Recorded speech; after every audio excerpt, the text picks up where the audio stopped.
Iran और Israel के बीच सीधी टकराव की संभावना बढ़ने के साथ एक महत्वपूर्ण सवाल उठता है, क्या ईरान को चीन जैसे सहयोगियों से समर्थन मिलेगा, जबकि इजराइल को पश्चिमी देशों, विशेष रूप से संयुक्त राज्य अमेरिका का समर्थन स्पष्ट रूप से प्राप्त है। इस संदर्भ में ईरान के संभावित सहयोगियों की स्थिति स्पष्ट नहीं है। हालांकि ईरान का चीन के साथ लंबे समय से संबंध है और वह ब्रिक्स का सदस्य है। इस विशेष संघर्ष में चीन का रुख अनिश्चित है।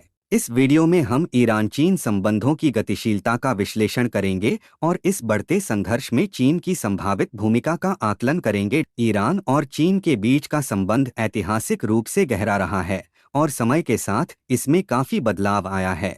विशेषकर पिछले कुछ दशकों में दोनों सभ्यताओं ने पहली बार प्राचीन रेशम मार्ग के माध्यम से व्यापार किया, जिससे सांस्कृतिक आदान प्रदान और आर्थिक संबंधों की शुरुआत हुई। 7वीं शताब्दी के दौरान ईरानी और चीनी संपर्क खूब फले फूले, जिसका प्रमाण फारसी कविता में चीन का उल्लेख और इसके विपरीत देखा जा सकता है। बिना किसी बड़े संघर्ष के शांतिपूर्ण संबंधों का यह लंबा इतिहास उनके आधुनिक साझेदारी के लिए एक मजबूत आधार साबित हुआ। आधुनिक युग में ईरान और चीन के संबंध 1980 के दशक में काफी गहरे हुए, विशेषकर 1980 से 1988 के बीच के ईरान-इराक युद्ध के दौरान।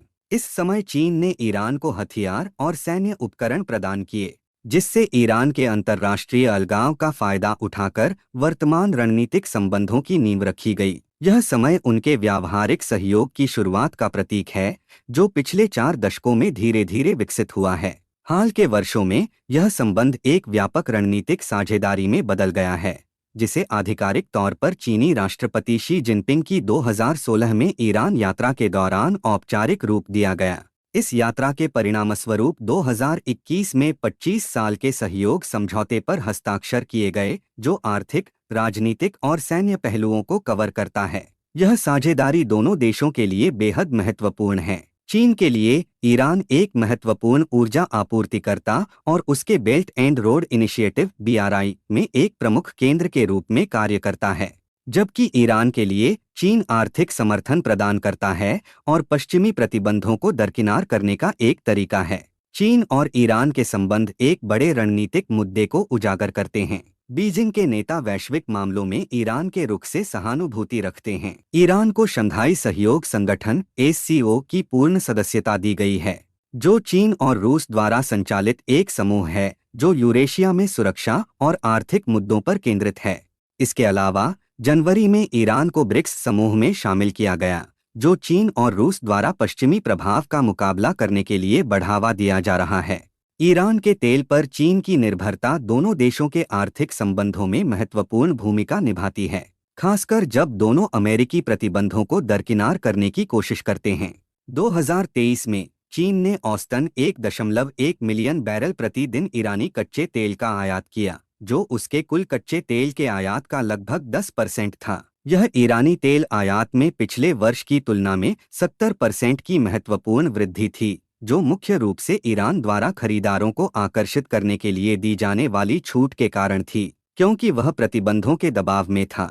इस तेल का अधिकांश हिस्सा स्वतंत्र चीनी रिफाइनरियों द्वारा खरीदा जाता है, जिन्हें टीपॉट्स कहा जाता है। इनका अमेरिकी वित्तीय प्रणाली के साथ बहुत कम संपर्क है और इस प्रकार वे अमेरिकी प्रतिबंधों से कम जोखिम का सामना करते हैं।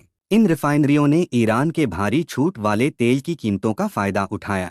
2023 के कुछ महीनों में आयात 1.5 मिलियन बैरल प्रति दिन तक पहुंच गया, जो चीनी ईरानी तेल व्यापार में 10 साल का रिकॉर्ड था। ईरान के चीन को किए जाने वाले तेल निर्यात का 90% हिस्सा उसकी कुल तेल बिक्री का प्रतिनिधित्व करता है, जिससे चीन ईरानी कच्चे तेल का सबसे बड़ा खरीदार बन जाता है। ये आंकड़े चीन की ऊर्जा सुरक्षा के लिए ईरान के रणनीतिक महत्व को दर्शाते हैं, खासकर जब ईरान अन्य आपूर्तिकर्ताओं जैसे सऊदी अरब या रूस की तुलना में एक सस्ता और विश्वसनीय विकल्प बना रहता है, जिन पर भी आपूर्ति को प्रभावित करने वाले भूराजनीतिक कारकों का प्रभाव पड़ा है। प्रतिबंधों के बावजूद चीन की इतनी बड़ी मात्रा में ईरानी तेल आयात बनाए रखने की क्षमता रचनात्मक रणनीति पर आधारित है। हमसे एक छोटा सा सहयोग कर सकते हैं। चीन के रणनीतिक हितों पर चर्चा करने से पहले, अगर आपको हमारा कंटेंट पसंद आ रहा है तो कृपया लाइक बटन दबाएं। इससे हमें बहुत मदद मिलेगी। साथ ही अपने विचार और प्रतिक्रिया कमेंट्स में छोड़े। आपकी सहभागिता से हमें बढ़ने में मदद मिलती है। धन्यवाद। दुनिया के सबसे बड़े विदेशी तेल आयातक के रूप में चीन इस बात को लेकर चिंतित है कि मध्य पूर्व में व्यापक संघर्ष तेल की कीमतों और उपलब्धता को कैसे प्रभावित कर सकता है। ईरान कम कीमतों पर तेल प्रदान करता है, और अगर इजराइल ईरान के तेल बुनियादी ढांचे पर हमला करता है तो चीन को सऊदी अरब जैसे महंगे आपूर्तिकर्ताओं पर अधिक निर्भर होना पड़ सकता है। इसके अलावा अगर ईरान या उसके सहयोगी जैसे यमन के हौथी महत्वपूर्ण समुद्री मार्गों जैसे होर्मुज जलसंधि या लाल सागर को बाधित करते हैं तो सऊदी अरब से होने वाले शिपमेंट भी खतरे में पड़ सकते हैं। हालांकि चीन के पास तेल भंडार हैं जो 3 से 4 महीने तक आयात में कमी को कवर कर सकते हैं, और अमेरिका की तुलना में चीन की ऊर्जा खपत में तेल का हिस्सा 18% है, जबकि अमेरिका में यह 34% है। फिर भी मध्य पूर्व में एक बड़ा संघर्ष चीन के आर्थिक हितों को खतरे में डाल सकता है।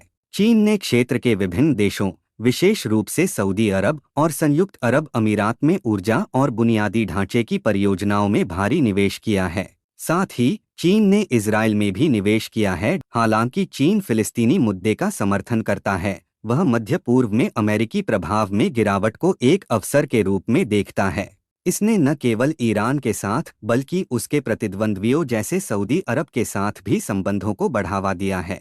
चीन अपने क्षेत्रीय निवेशों को belt and road initiative (BRI) का हिस्सा मानता है, जो एक वैश्विक बुनियादी ढांचा परियोजना है जिसका उद्देश्य व्यापार को बढ़ावा देना और चीन के प्रभाव को बढ़ाना है। खुद को एक गैर हस्तक्षेपकारी शक्ति के रूप में स्थापित करके चीन वैश्विक दक्षिण के देशों के बीच सकारात्मक छवि बनाने की कोशिश करता है, जो इसे अमेरिकी प्रभुत्व के विकल्प के रूप में देखते हैं। हालांकि जब मध्य पूर्व में संघर्ष गहराने का जोखिम बढ़ता है और ईरान, जो चीन का करीबी सहयोगी है, इसमें केंद्रीय भूमिका निभाता है, तो चीन की सीमित कूटनीतिक क्षमता उजागर हो सकती है। इसके बावजूद चीन ने अपनी शक्ति को दिखाने की कोशिश की है। पिछले मार्च में चीन ने ईरान और सऊदी अरब के बीच समझौते की मध्यस्थता की, जिससे दोनों देशों के बीच कूटनीतिक संबंध बहाल हुए। जुलाई में बीजिंग में फतह और हमास जैसे फिलिस्तीनी गुटों ने गाजा के संघर्ष के बाद सरकार बनाने पर सहयोग करने के लिए एक अस्पष्ट समझौते पर हस्ताक्षर किए। इन प्रयासों के बावजूद हिंसा जारी रही। इजराइल ने बीजिंग घोषणा को खारिज कर दिया और हमास को किसी भी फिलिस्तीनी सरकार में भूमिका देने से इनकार कर दिया। चीन का ईरान के साथ तेल व्यापार उसे कुछ प्रभाव जरूर देता है, लेकिन बीजिंग अमेरिका की वैश्विक संघर्षों में व्यस्तता का फायदा उठाने में अधिक दिलचस्पी रखता दिखता है, बजाय इसके कि वह ईरान को नियंत्रण में करे। यूक्रेन और मध्य पूर्व में युद्धों में उलझे हुए अमेरिका का चीन से ताइवान या दक्षिण चीन सागर जैसे मुद्दों पर टकराव करने की ऊर्जा कम हो सकती है। इसके बावजूद चीन इस संघर्ष को बढ़ावा देने के लिए उत्सुक नहीं है। ईरान के साथ उसके सैन्य संबंध सीमित हैं। हाल ही में Carnegie Endowment for International Peace की एक रिपोर्ट में सुझाव दिया गया कि चीन ने ईरान के मिसाइल कार्यक्रम के लिए उपग्रह प्रौद्योगिकी प्रदान की हो सकती है। हालांकि 2021 के समझौते के तहत ईरान और चीन के बीच सैन्य सहयोग ने कुछ संयुक्त सैन्य अभ्यासों को जन्म दिया है, जिन्हें पश्चिमी विश्लेषकों द्वारा तुच्छ माना गया है।